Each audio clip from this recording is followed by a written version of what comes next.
Just as a heads up, there is a lot of me not knowing what I'm doing in this video, but I hope you guys enjoy it. Let's go on a journey together. But yeah, this is kind of a pain in the butt to remove your rear tire. Like, if you need to change tubes or anything like that, this is the same assembly steps that you would have to do, which is kind of nuts. But I guess on a real motorcycle, you would have to... Yeah, no, this is way more of a pain. How do I want to do this? Should we just leave it for another day? All right, what's going on, guys? Thank you so much for tuning in. Today, we're going to be working on the Hurricane. As you guys saw in the last video, there's some noise back here, and I see something that's pretty disconcerting. So let's try to dig into it. I don't have my green apron because I actually honestly don't even know where the green apron is anymore for you fans of the channel. Sucks. All right, so the other day, when I took this thing out on its first ride, there was a clunking noise that developed in the rear of the bike that I said, hey, I can feel it through the pedals. And then I checked my chain tension. Chain tension is super tight, like wicked tight. I can't believe I didn't think to check that, as this thing is assembled probably en masse. But today, I went ahead and looked at my rear axle, and I have a bunch of metal shavings down there. So that is not a good sign. And I think in the previous video, where I'm spinning the back wheel, you can actually see a little bit of wobble back here. So I'm going to try to duplicate it to see if the problem still exists. And I understand that this is a mass-produced little machine, and it's made in China, and these things are slapped together so they arrive to the United States in time for Christmas. But let's just go ahead and see if we can duplicate it or find the source of the problem.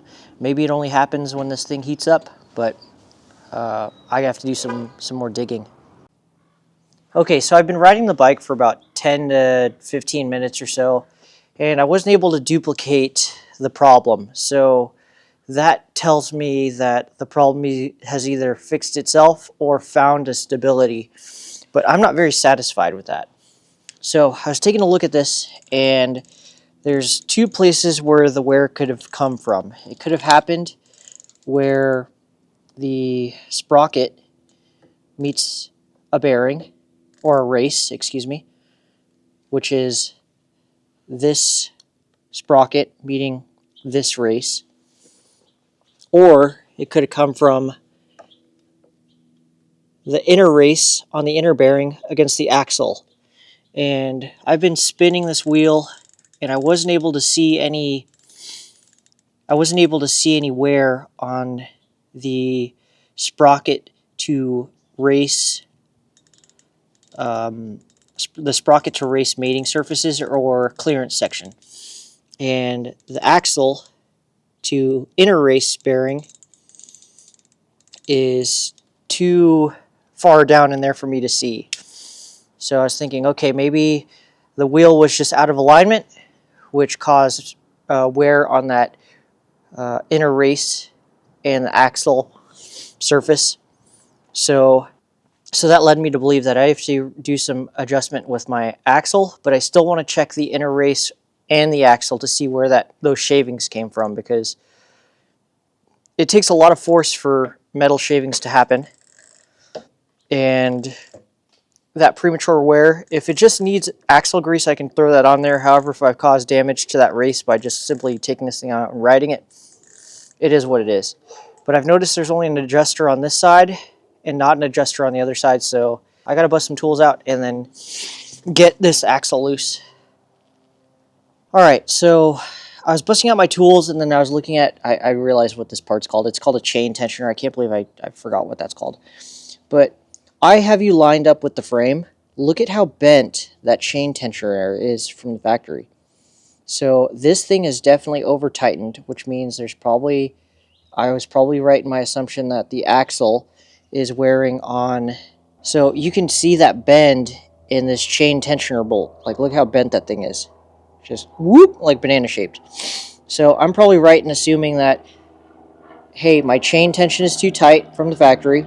That put excess force on the axle, and that axle is actually pulling on that inner race for that bearing. So I just have to take off this chain tensioner, pull the axle, and then we'll go from there and pull the rear tire. So let's go see what we can do. So in order to remove the rear axle and take the tire out, what we're going to need to do is use a 10mm wrench to loosen our chain tensioner. I have a ratcheting wrench, which is kind of nice. I'm actually going to pull the chain tensioner off completely so I can show you guys how bent it is. And then to take our axle off, you'll need a two 19mm wrenches or a box end wrench or a crescent wrench and a 19mm. So whatever flavor you want, whether it's a box end wrench, ratchet, whatever. Or you want to use two crescent wrenches, whatever you want to do. Lefty loosey. This is also how you would adjust your chain tension. Is you want your axle free, and then you would adjust your chain to the proper tension, whatever you prefer. You know, there is a spec with everything, but I just don't know what that spec is off the top of my hand. So your axle nut comes off, then there's a flat washer, and then there's your chain tensioner. So let me pull the bolt, and I'll show you how bent this thing is. Let me get a tool. It's like caveman sass over here. Look at how bent that thing is. It could just be the fact that this is cheap metal, but either way, I am not very happy with that. Factory assembly. If we press on our chain, you can see that the axle moves freely forward and backwards. All right, so I was thinking this is similar to a motorcycle where it's a, you know, your axle will go straight throughout, or your axle will just come straight out. However, it's not, or at least it might be, and I'm just not seeing it right now. But we have to actually undo the 19mm that's on the left side of the bike. So pull that off. We have a, you know, our other axle nut. We have another flat washer. Okay, so now that we have both axle nuts off, our rear wheel and motor assembly moves freely. And then this is how we would align our rear wheel and then also adjust our chain tension. We would make sure it's aligned. We would lightly tighten our screws on, or our nuts on there and washers. And then we would go ahead and set our chain tension using that adjuster. So the way I'm seeing this now is, you know, hey, there's a rear motor back here. There's an electric hub motor. So this portion right here. We also have a brake caliper on this side. Remember how in the previous video I was saying, hey, yeah, it looks like my brake rotor is not aligned in my caliper. I think what happened from the factory is they just put this rear wheel and motor assembly in and they didn't care about alignment. So because I couldn't duplicate that, and now that I'm seeing the way that this is constructed, I have to cut all these zip ties, which I don't think I'm going to do today, and then disconnect this this motor assembly from our battery. Okay, so this is a step that I'd have to do either way because I took off the axle nuts, but I need to adjust how the tire kicks left and right and also how far it sits back and forth, and I need to adjust the chain tension, so the amount of force that our chain is linking between the front sprocket and the rear sprocket. So one of the easiest ways that I found to do this on most bikes, if you can flip them over, is what you do is you stand above the bike. This is nice if you have it on a stand or something like that, like an actual bicycle stand. And then what you can do, you can align your tire left and right by moving your axles in this orientation, right? But what you can also do is adjust your chain tension kind of lightly. Of course, this is upside down. I don't want a ton of flex in my chain because then that extra chain slop can actually lead to wear on your sprockets and then also wear on your frame because as you ride, the chain bounces up and down and hits your frame, and there's no frame protection on here. So what we'll do is we'll get it close So that looks pretty straight to me. I'm looking down the line of the tire to the center of the frame, and that looks pretty close. So what we'll do is we'll jam our first washer on there, and then our axle nut, just hand tight, and we're going to just make sure we keep checking and verifying that that's straight. Good. Get this thing just snugged up, because we still need it to move as we adjust our chain tension. So now we're going to do the other side, which goes, I believe it was washer first. No, it was a chain tensioning bolt, or our chain tensioner, excuse me. Little bracket. I should just straighten this thing out now that I think about it. Yeah, let me go straighten this chain tensioner out. All right, so to adjust our chain tensioner, or to straighten our chain tensioner, what I'm going to do is just use a pair of needle nose pliers and a pair of vice grips. And then I am actually placing this so there's the least amount of contact with the vice grips in there so I don't damage the threads. This would be great if I had a bench vise. All right, so that's kind of all it took. Now our bolt is straight, and that means that this thing is going to bend again in the future, because now I know this is a pretty weak piece of metal. If I can just bend it with my hands, not awesome. So now that we have our chain tensioner straightened, we're just going to go ahead and slip that onto our axle. And then we have a little bracket that goes on there that interfaces with the frame. And I can see where the inherent fault in this design lays is the way that this axle has to sit with this chain tensioner. This thing will always bend, because if you want to get your axle nut tight, you're going to crank on this little cheap piece of metal, which is going to bend. So that's kind of unfortunate. And then we put our 10mm bolt on. So as we tighten this part of our chain tensioner, it actually pulls on the axle, which is going to adjust a little bit of our tire, I guess you would call it, yaw, the left and right, and also put tension on our chain. So as I have it right now, let me go on the back side. Like, I prefer a little bit of slop in the chain because I don't want this to happen. I don't want to damage bearings.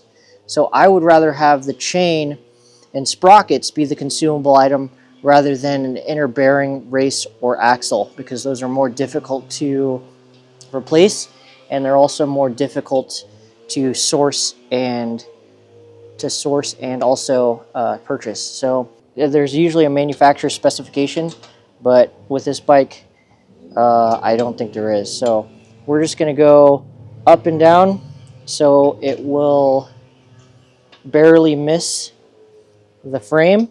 Maybe a little bit more. I kind of undid it too much. Yeah, so there we go. So at max, actually a little bit more. So at max flex, I barely have the chance to hit the frame. So it's tight, but it's not super tight. I'm going to check my tire alignment. My tire still looks pretty aligned in there. So now we're going to go ahead and tighten this side. We're going to put our washer back on, and then we're going to put our washer back on and our axle nut. So as we tighten this, we want to make sure that our chain tension is still good and it doesn't tighten or loosen. And then we also want to make sure that the angle of the tire, oh, this tire spins so much more freely now.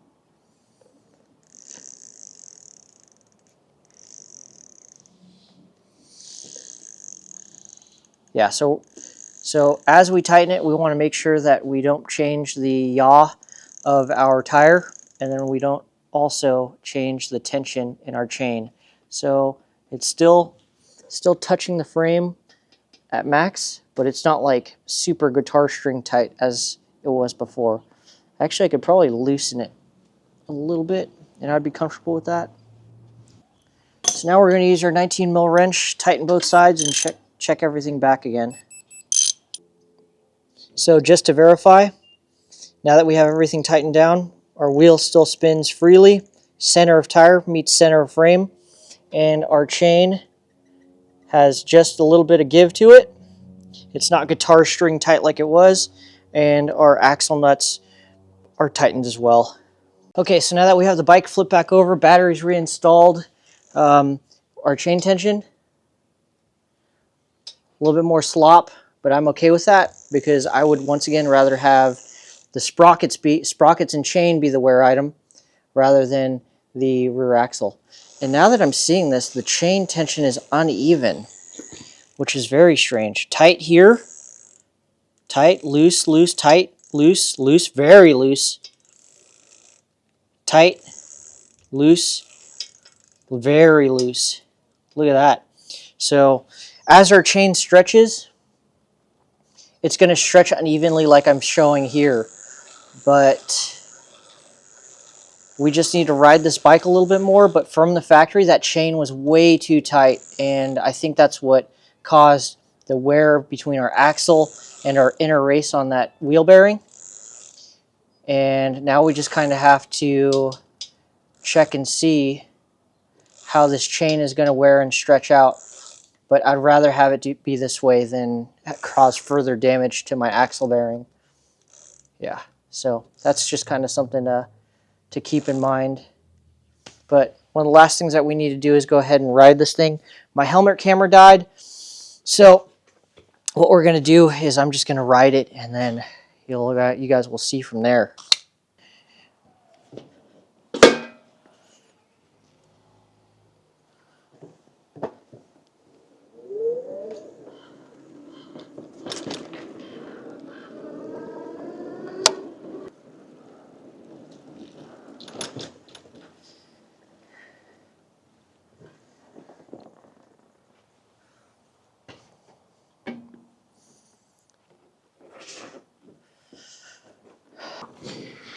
Alright guys, so this video did not go where I expected it to go in a lot of different ways.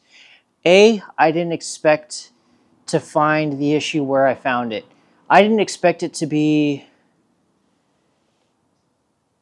something that's just straight from the factory already causing damage to itself. So take it with a grain of salt. It's a cheap e-bike and it's not made for somebody who is as serious as I am about machines. So 2, that first time that I was like, hey, my chain tension is way too tight, I should have had that in my head as this is going to cause issues, I should address it immediately. But one of the things that I also didn't realize is with a rear hub electric motor, you have to run wires to it. And that's something that just didn't click in my head as being a complex obstacle to go over. It's not complex, it's just the matter of unhooking some wires, cutting some zip ties, and then pulling your entire tire out.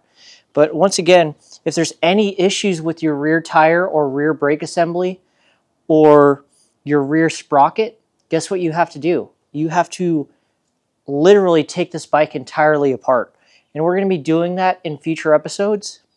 But as of right now, I just wanted to make sure that this bike is rideable, and there's some cheap parts on here.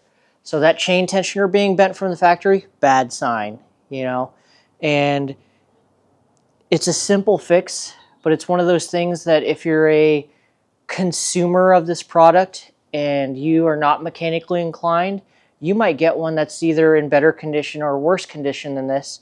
And then if you get one that's in worse condition, your rear axle might freeze up, causing your bearing to overheat and that tire to freeze, and an accident can happen. Of course, it's a bicycle. It's a bicycle.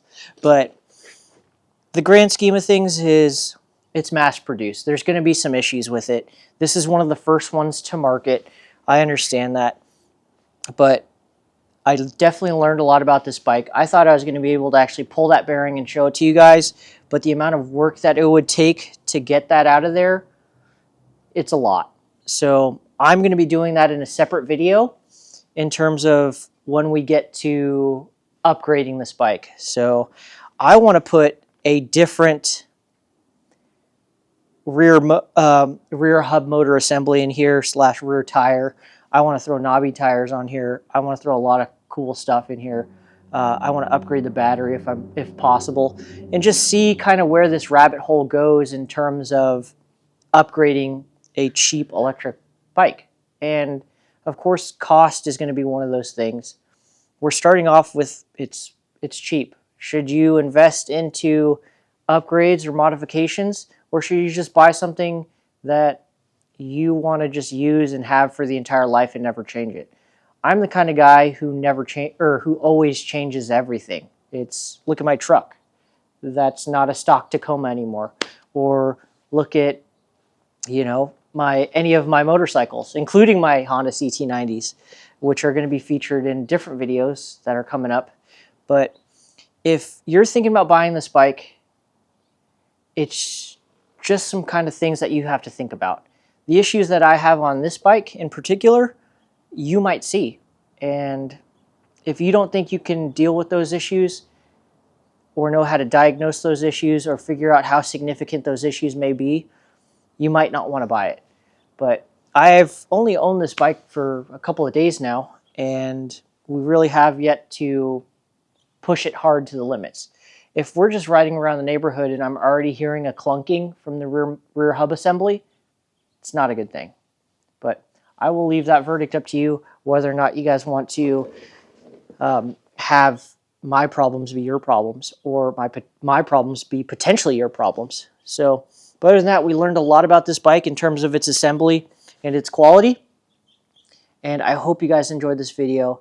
It's kind of going to be cut up a little bit. I might chop some things out, but I hope you guys enjoyed it. And, you know, it was as entertaining for me to make it as I hope it was for you guys to watch it. So thank you so much for watching. I hope you guys have a great day. And until next time, peace out. Come on, little bike, let's go. Power switch. Let's go.